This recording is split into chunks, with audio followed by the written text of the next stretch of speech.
So you had the idea of talking about Moneyball for your service department. I love that clip on YouTube. It always comes up in my algorithm of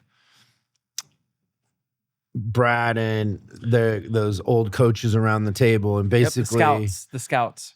Yeah, he's like, they're talking about, he's got an ugly girlfriend, and this guy, the way the ball sounds coming when off it comes off the bat, yeah, and that sort of thing. Yeah, and it has always kind of reminded me of what we do, in a sense of what everybody's talking about is usually different than what the actual problem and fix is. Like they're talking about the wrong stuff. They're thinking about the wrong stuff. And at the end of the day, nobody wants to acknowledge that it's broken. Mm-hmm.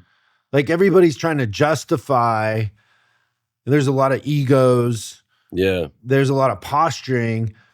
But it takes a guy like that to come in and go, what is the problem? Nobody can answer what the problem is. Yeah.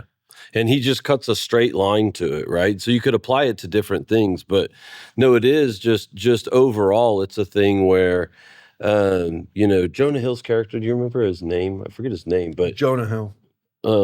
Yeah, he like figures out that, he just cuts through a lot of it. If you want a profitable service department and a better customer experience, there's a straight line to those things, but we muddied the waters with it. If you want to win baseball games, he figured out you need runs. And if you need runs, you need to get people on base. His name was Pete. Pete. Yeah, it was Pete.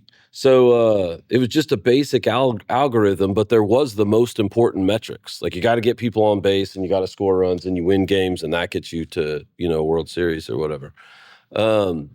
But just kind of starting at the end and work backwards. But it's such a funny thing where then you start to apply that to different things, like hiring people, like hiring a service manager or hiring advisors or even techs. It is the scene from Moneyball. Yeah, We've like witnessed it. This guy's going to be great. Like he has the look. I'm like, oh, what's the look? Like what was his performance at the place he was before? Yeah.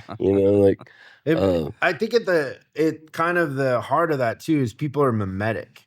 And so everybody's following what everybody else is doing, even if it isn't working. Mm-hmm. Like they're doing the same thing that we've always done, hoping that it'll be okay versus intentionally creating an outcome.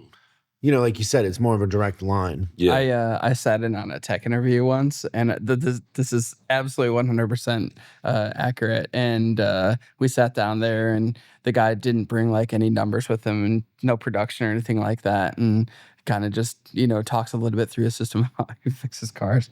And the guy walks out of the interview. Service manager turns to me and he goes, "I like him. He's got small hands." Like that was. And I'm like, come on. And I'm like, what? Yeah, he's got small hands. He'll be able to dig into those little places and fix all those little things. And I'm like, you're gonna hire him because he's got small hands? I think you hired him too, but